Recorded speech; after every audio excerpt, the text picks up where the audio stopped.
Szia, ma egy olyan részről szeretnék beszélni, amit valószínűleg már ezerszer olvastál, még hogyha, vagy ezerszer hallottál, még hogyha nincs is Bibliád. Ez pedig a Máté evangéliumának a 7. része, és az első pár vers. Ne ítéljetek, hogy ne ítéltessetek. Mert amilyen ítélettel ítéltek, olyannal ítéltettek, és amilyen mértékkel mértek, olyannal mérnek néktek.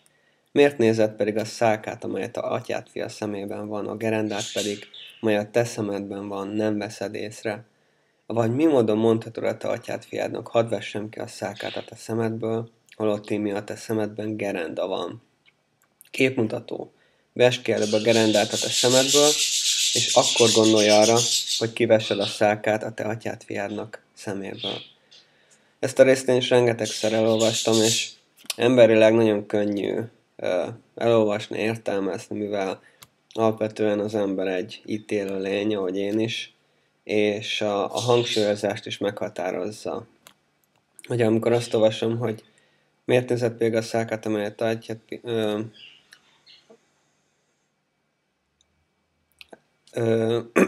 szóval szeretünk megítélni másokat, másrészt viszont szóval, ha ítélettel olvassuk, akkor így olvassuk. Képmutató, vesd ki előbb a gerendát a te szemedből, és akkor gondolj arra, hogy kivessed a szálkát a te atyád fiának szeméből.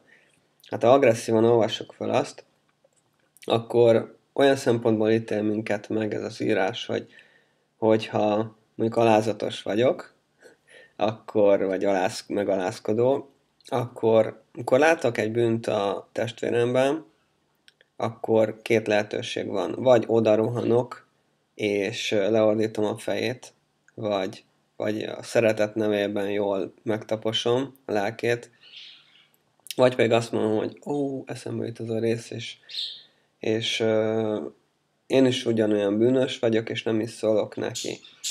Szombaton elolvastam ezt a részt, és valami olyan szemszögből világított rá a lélek, amit még sosem tapasztaltam ezelőtt.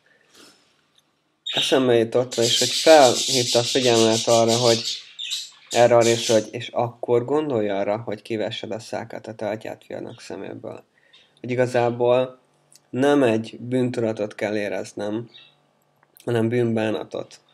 És felelősségem az, hogy kivessem a gerendát a szememből, és azután gondoljak arra, hogy az atyám fiam ugyanabban a bűnben él, vagy embertársam ugyanabban a bűnben él, mint amiben én éltem, és bizonságot tehetek arról, hogy az Úr hogy szabadított meg ebből a bűnből.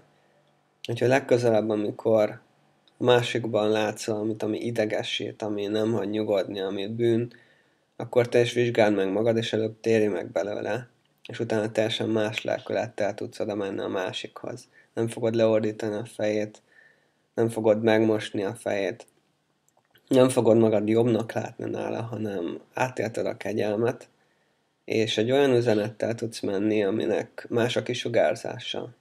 A másik tudni fogja, hogy te már nem élsz abban a bűnben. Megtapasztaltam azt is, hogy amikor megtértem egy bűnömből, jobban Istenre bíztam magam, akkor nem is kellett szólnom, hanem a körülöttem levők élete megváltozott gyökeresen, csupán azért, mert Istennel szorosabb volt a kapcsolatom. Ez a mai üzenet. Ezután szeretnék többet beszélni azokról az eseményekről, amik mozzajlanak a világban. Legtöbbször ez Közel-Kelet lesz, illetve Amerika, mert a hírcsatornáim azok jobban kötődnek oda, és sokkal egyszerűbb nekem ezeket a híreket egybekötni a Biblia üzenetével, a jövendőlésekkel, mint az, hogy Magyarországon próbálják ezzel kapcsolatban híreket keresni. Lehet, hogy később kialakul ez is, de ezt mindenképpen szeretném elkezdeni, mert nagyon hatalmas dolgok zajlanak most a világban. Isten legyen veled!